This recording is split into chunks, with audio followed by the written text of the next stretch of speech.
This learning has been sponsored by the Kortbani family. They learn Shmat, the Chaim Ben Yedidia, Ruach, and Mishna Berachot. So yesterday we spoke about in the second chapter of Mishnah about interrupting while someone is reading Shema Yisrael or reading Mishna Berachot Shema Yisrael. When can you interrupt? When can you not interrupt? We saw machloket between Rabbi Meir and Rabbi Yehuda, and we said halacha. Rabbi Meir, Rabbi Yehuda is like Rabbi Yehuda, and Rabbi Yehuda, his belief was Ba'emsa sho'el mipnei ha'yir'ah v'shiv mipnei ha'kavod. If you're in the middle of reading Shema Yisrael, in the middle of anywhere, then you can, even if there's someone that you have to revere, let's take Shulchan Aruch's approach, it's someone you have to revere, someone's mother, father, someone's Rav that comes, you can even stop in the middle and you can say Shalom. And of course, if they ask you, you can also, you can interrupt in the middle and you can say Shalom. And if someone who is older than you, someone that you have to respect, someone respectable in the community comes and says Shalom, you can interrupt to answer him. But you shouldn't stop yourself in order to initiate. And then he says, but prakim, if you're between paragraphs, then shoel mipnei ha'kavod, if there's someone honorable, respectable comes, you can stop and you can say shalom to him. And he says, umeshiv shalom lechol adam. Any person that comes to you, if you're between the paragraphs, any person that comes to you, you can stop and you can reply and you can answer. Shalom, shalom. How are you? This, and then you continue. You don't make a long conversation, but just say, say shalom, shalom, shalom. Good morning. Happy Tuesday. So now the second Mishnah wants to tell us, well, what does between paragraphs mean? What does the between paragraphs mean that I can stop? So here the Mishnah tells us, Eluhen ben aperakim. The following are the between paragraphs that we have. Ben bracha rishona lishniya. Between the first and second bracha. So when is the first bracha finished? The first bracha starts on 65. It's a long bracha. So you see it has paragraphs in the Siddur, because there's different parts to it, but it's still the same bracha. The bracha goes all the way up to 67. When you finish off, Baruch Atah Hashem Yotzer HaMeorot.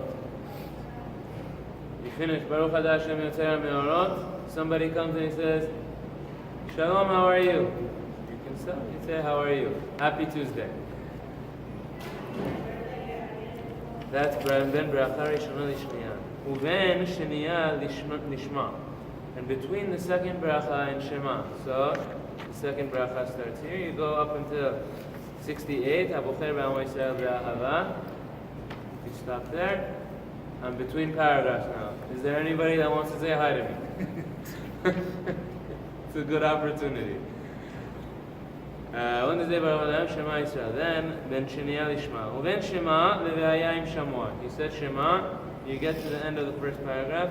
Uchtatam ha'mezuzot b'techa u'bish'arecha. Another pause between Bish'arecha and v'haya im Shamua. If somebody comes to you, you can answer them.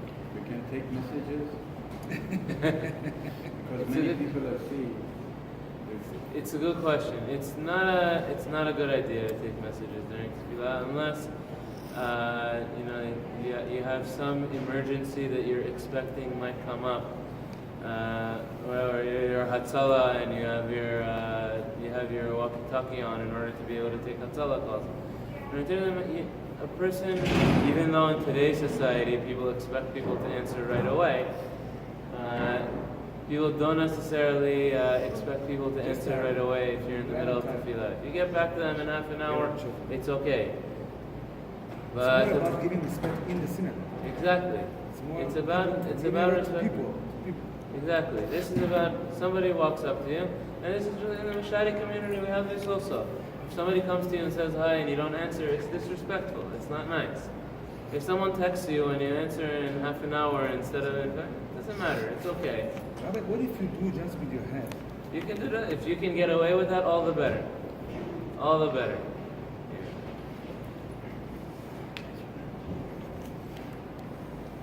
We're speaking about interrupting in the middle of Shema. So the halacha says the following, that if you're in the middle of reading the Shema Yisrael, then you can answer somebody who you revere or who has a certain degree of honor that you have to give honor to. You can answer them. If there's someone that you have to fear or revere, then you can even stop in the middle and you can initiate. And if you're between paragraphs, then you can stop between paragraphs to initiate shalom because it's for someone you respect, for someone who is of honor. And the reason for it is, again, because if there's someone who earns a certain degree of honor, part of that respect is you say shalom first. You don't wait for them to say shalom for you. Part of their respect is that you have to start to say shalom to them, not to wait for them. And if you're between paragraphs, meshiv shalom, any person that comes to you, you can say, how are you? And again, if you can just nod your head and show you're in the middle of Shema, that's enough. There's a story in the Gemara. This story was censored for many years. And depending on the edition of Gemara that you have, the story might be in there and it might not be in there. There's a story about Jesus, about Yeshu. And it says, Yeshu yatsa letarbut ra'ah. Yeshu, he was Jewish. He was Jewish, he learned with the Chachamim, he learned with the rabbis. One of the places where he had a breaking point with the rabbis, and he was already off the path. He was already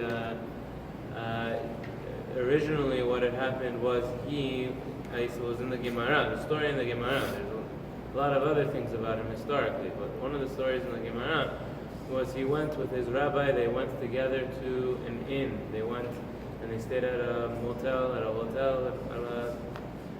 and Yeshu, Jesus, he starts asking his rabbi.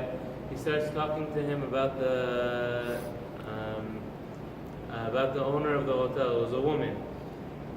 He starts saying, "Oh, her eyes are like this. Oh, she's beautiful like this. She looks like this. She looks like."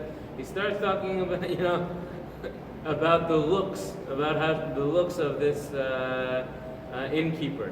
This woman was an innkeeper, and the rabbi got angry and he said, "What? Says you want to become a rabbi? You're a student of the rabbanim. You're looking at foreign women. You're looking at other women. You're talking to me about how they look." And he excommunicated him. Let's get out of here. Yeshu, when he wanted to do teshuvah, he wanted to come back to his rabbi, and his rabbi was in the middle of Shema Yisrael when he came back. And each time he didn't want to answer him, and each time Rabbi Yoshua ben Perachia was the name of his rabbi. He came to speak to him. He would say, "I'm in the middle of Shema, I'm in the middle of Shema." He interpreted the Gemara as if you don't want me. And then he left, and he went and he started his own thing. So this is a story. It's better to answer. Sometimes it's better to answer, make your intentions clear. There's also a very nice story with.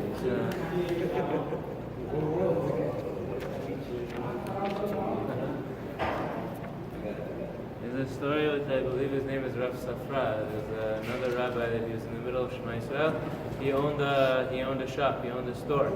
So he was sitting in his store, he was reading Shema Yisrael, and he had to say tefillah. He put on his tefillin, he started saying Shema Yisrael. In the middle, a customer comes, and he wants to buy something, and he doesn't want to answer in the middle of Shema Yisrael.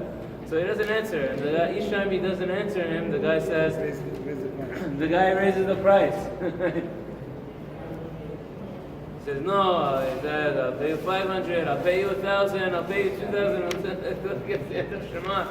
Right? He was willing to sell this thing for $400, and the guy's offering him 2,000 for it.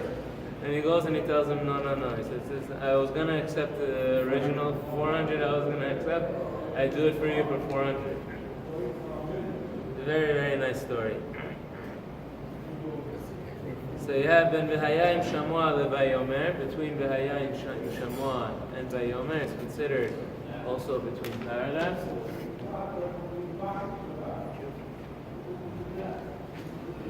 And then we have over here Uben Vayomer the Emet V'yatziv. So you have between the paragraph of Vayomer to Emet V'yatziv. You have the Baracha, and in the evening it's Emet V'emunah. In the nighttime it's Emet V'emunah.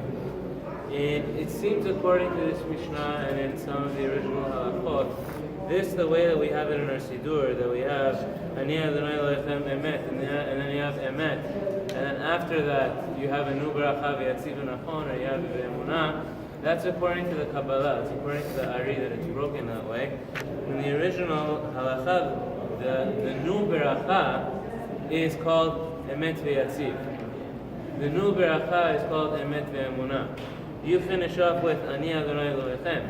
See, that's where it finishes. That's where Shema Yisrael finishes. The new Baracha is Emet V'yatziv. So that's what it says over here. Ben Vayomer the Emet V'yatziv. So you have Ben Emet V'yatziv. The first opinion says you can break over there. However, Rabbi Yehuda Omer, Rabbi Yehuda, who we saw yesterday, our good friend Rabbi Yehuda, says The one who makes the decision. he said he's the one who makes the decisions, yes. Except when he's against Rabbi Yosef. When he's against Rabbi Yosef, Rabbi Yosef. But Ben Vayomer le'emet v'yatziv lo yafsid. He says no. He says this over here, when you finish Shema Yisrael and you want to go into the next bracha, you don't pause over there. You never break over there. That goes one continuous bracha, and that's the halacha. Halacha is like Rabbi Yehuda. You don't stop over there. You cannot pause over there. At the end of Shema Yisrael, you have to go straight into the bracha. You can't stop over there. Means You go until Gal Yisrael, you're in Amidah already. So you're there you cannot even so there you're going into the Amidah. But you cannot talk until after the Midah. you're not talking until after Amidah. In the evening, and you have the break over there before I think, and before Hashkivenu. Yes, before Hashkivenu. Yes, this is our minhag. Yes, our minhag is you wait until the Chazan gets there, then you say Emet together, and you continue with the Chazan. So we were talking about interrupting for Shema Yisrael. If someone's in the middle of Shema, at what point can he stop and answer somebody if somebody's inviting it? So if a person is between paragraphs in Shema Yisrael, the halacha is according to Rabbi Yehuda, a person can stop and answer anybody if they come. If you're between paragraphs, if you're in the middle of a sentence, or if you're in the middle of a paragraph even, you cannot stop unless it's someone who is of a degree of respect, someone a degree of honor, someone you have to fear. If you stop in the middle, not at the paragraph, in the middle, then you continue from where you stopped, and you should go back and read again the whole paragraph. No, yes, I've heard that before. You stop and you go back. I'm not 100% sure. I'd have to check, but I remember hearing that. You have to go back to the beginning of the paragraph if you stop. But if there's someone who look these days, I mean, if it's a rabbi that comes and he says, if you go like this, they understand that you're in the middle of tefillah. They're not going to get upset at you. But sometimes if it's a parent that comes, they're not going to understand. So if you have to stop, you stop in between, and then you continue. So if you're in the middle, it's only for someone that you have to respect, honor, fear. There you can stop for them. Especially your wife. I don't know. The wives of 2017, I don't know about the wives of this time. Of course, Baruch Hashem, we have a lot of respect for our wives. Okay, so these are the breaks in the paragraph. So I'm in the middle of the Mishnah, in the middle of Bet. I'm up to now, Amar, so Rabbi Yehuda said, then for after Emet, until the end of the bracha after, you don't stop. Amar Rabbi Yoshua ben Korcha. Rabbi Yoshua ben Korcha said, who was Rabbi Yoshua ben Korcha? Rabbi Yoshua ben Korcha, he's not a very common character in the Gemara. He's a name you recognize, but he comes up very few times. He's not a very common Rav. It seems he lived at the same time as the students of Rabbi Akiva, which we spoke about, Rabbi Yehuda, Rabbi. He lived at the same time. And he lived for a very long time. He lived for a very long life. He lived, even he saw Rabbi Yehuda Nasi becoming a Nasi. The Gemara has a story that at the end of his life, he lived a very long time. Rabbi Yehuda Nasi is a very cute story. Rabbi Yehuda Nasi comes to him. He was the president of the Sanhedrin, Rabbi Yehuda Nasi. And he comes and he says, Rabbi, Baracheni, give me a beracha. You live such a long life. Give me a beracha. So Rabbi Yoshua ben Korcha says, Yehi Ratzon shetagia lechatzi yama. He says, you should reach half my years.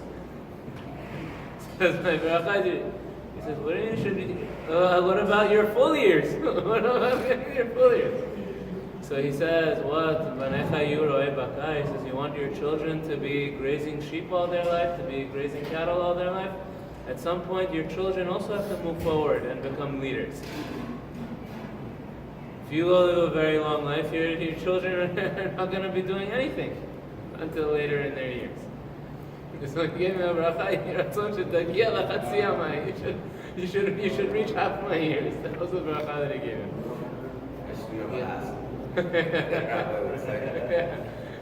He had also a very important line that he said, very important teaching. He said, Kol halomed ve'eno chozer, it's very famous. Kol halomed ve'eno chozer, anybody who studies something and does not review it, kizoreya ve'eno kotzer, it's like someone who planted something and he never harvested it. The plant grew and he put the plant, he left the plant in his mind, but he never truly harvested it. He never truly took the benefit from it. Right? Every person who has to review, has to study, so you have to review. It's not enough for us to learn these right now. We also have to go back and we have to review the halachot. We have to know them in order to have it with you. Wherever you go, a person has to review. Right?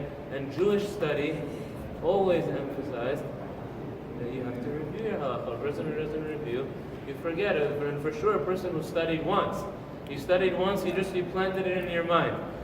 And then afterward, a few days later, somebody, the rabbi said this and that. It's not what I said.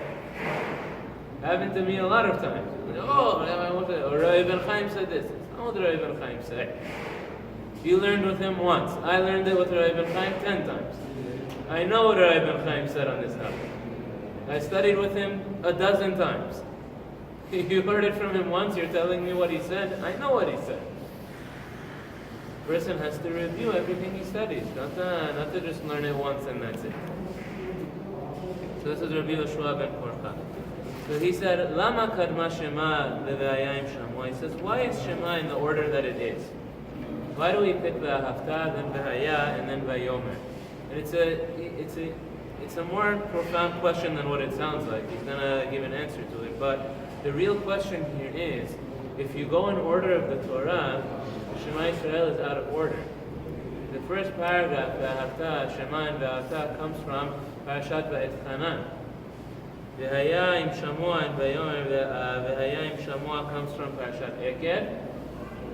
And Vayomer then goes back to Parashat Shilach Lecha Anashim.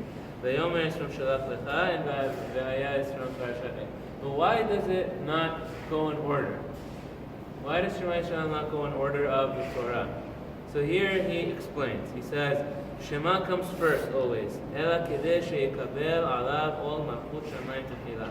The foundation of Shema Yisrael is we accept the yoke of heaven. We state our belief and our knowledge that there is one God in the world, and that we are following that one God's instructions. We follow His Torah. We accepted His Torah. Shema Yisrael. What are the foundations? Shema Yisrael, listen, O Israel. Adonai Elohenu. Hashem is our God. That is two things. Hashem exists. Hashem Elohenu. Hashem is our God. We accept Him as our God. We accept that we are His nation. That we are fulfilling the values of the Torah. This is the core, this is the foundation that everything stands on. And of course, Adonai Echad. Hashem is one. He's one and there's no two. Something that we can study more in depth another time. If there's two, that means each one is limited in some way. If there's 2 or 3 or 4 or 10, It's not just about there being more gods. They're all limited in some way. This one controls the weather. This one is in charge of the sun. This one in charge of the... but each one is limited. They fight in the end. They fight wars. All the in polytheism. The gods fought wars with each other, and this one wins and that one loses, and this one gives birth. They're all limited in power.